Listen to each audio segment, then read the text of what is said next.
Oke, lanjut ya Ki. Yang dari part 3 tadi.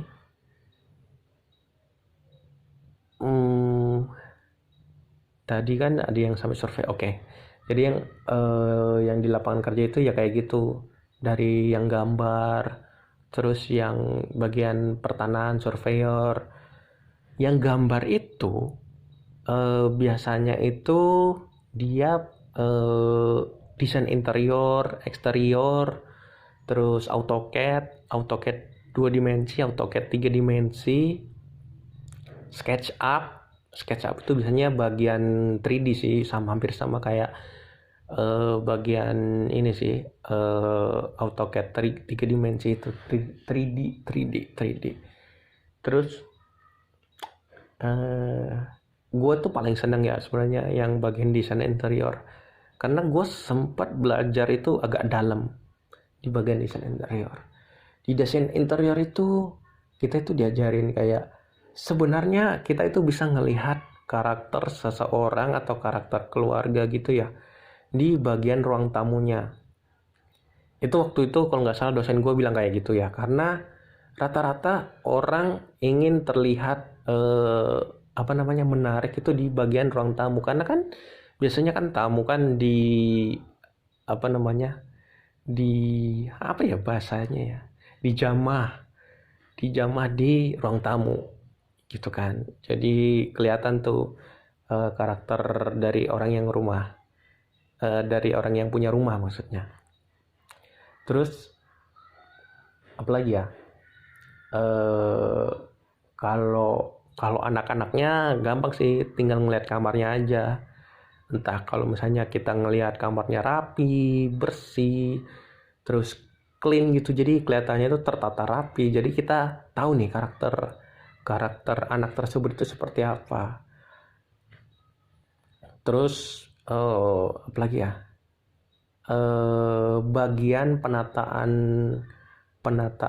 ruangan itu sebenarnya penting ya, karena waktu itu di dosen gua sempat bilang itu ada beberapa orang yang sangat mempercayai namanya Feng Shui. Jadi mereka itu mentata letakkan barang itu nggak sembarangan, karena itu bisa mempengaruhi kehokian, hoki kayak laki gitu. Jadi ada sempat ya kalau nggak salah itu dulu temen gua itu ada yang ngerjain orang Cina gitu ya.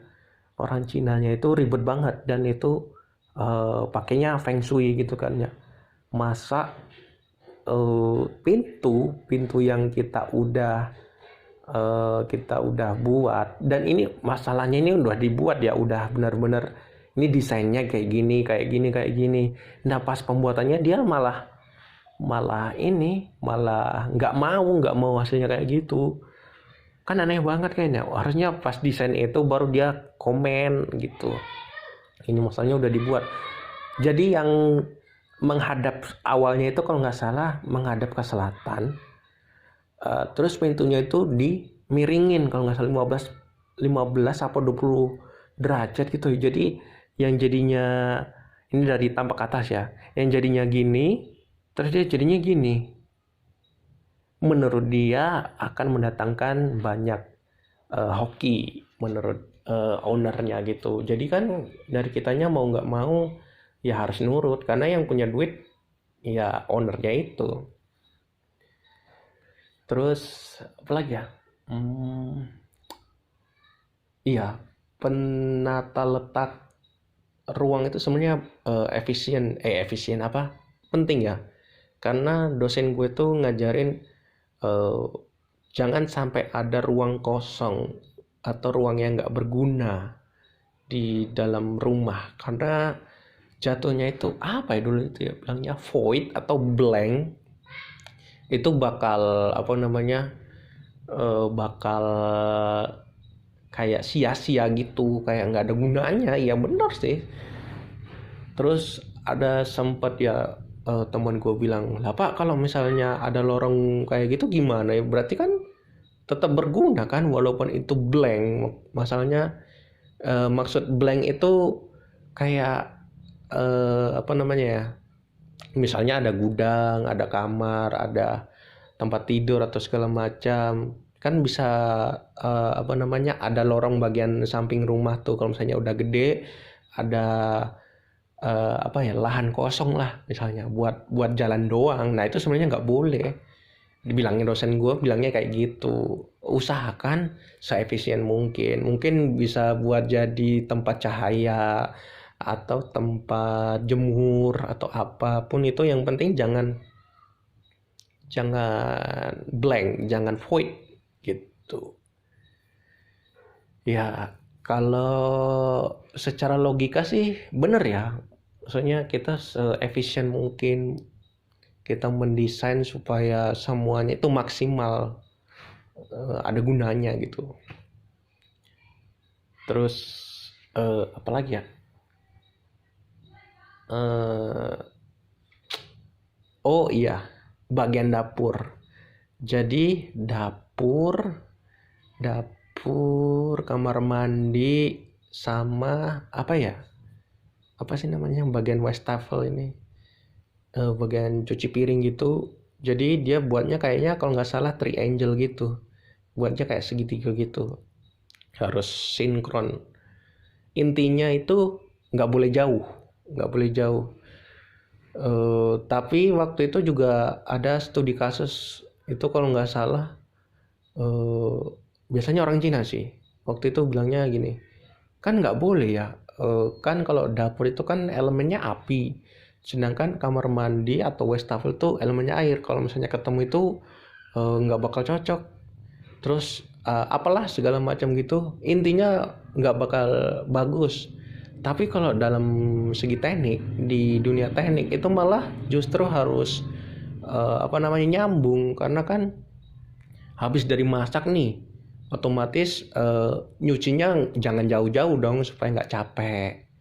Jadi dibuatlah biasanya di samping kompor atau samping bagian dapur itu, di dalam dapurnya itu wastafel atau kamar mandi gitu. Jadi cepet gitu.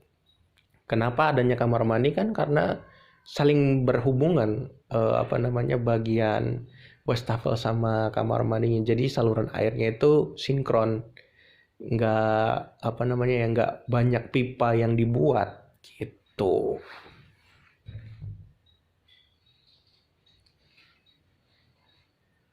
Kalau misalnya ada yang lebih paham, ya kalian komen aja deh.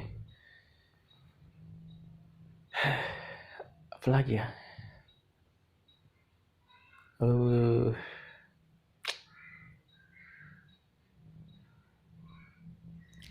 ya gitu aja sih ya. Nanti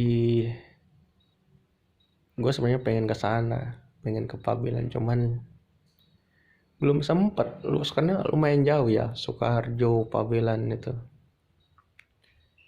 lumayan jauh, karena kalau dari rumah gua itu lewatnya itu Bacem, pokoknya dari Sukoharjo Proliman terus sampai ke Bacem, jembatan itu kiri kan, nanti lewatnya itu bagian rumah sakit Indriawati, eh, Gentan Baki gitu ya, pokoknya bagian sana. Terus nanti ada Tugu Lilin kiri tuh, nanti lewat lewat underpass. Nah dari underpass tuh terus naik ke atas itu kalau nggak salah udah mau makam haji. Nah di makam haji itu nanti apa nih ya, nama gapuranya apa gitu, belok kanan pokoknya itu ada kuburan di situ tuh, banyak kuburan makam haji kan. Nah di situ terus pokoknya mau ke arah RS Ortopedi. RS Ortopedi itu ya pokoknya nggak jauh-jauh dari situ. Pokoknya depannya RS Ortopedi itu udah kampus gua dulu gitu. Samping rumah sakit UNS di situ, dekat UMS pokoknya di situ. Bagus. Uh, tapi ya nantilah kapan-kapan aja.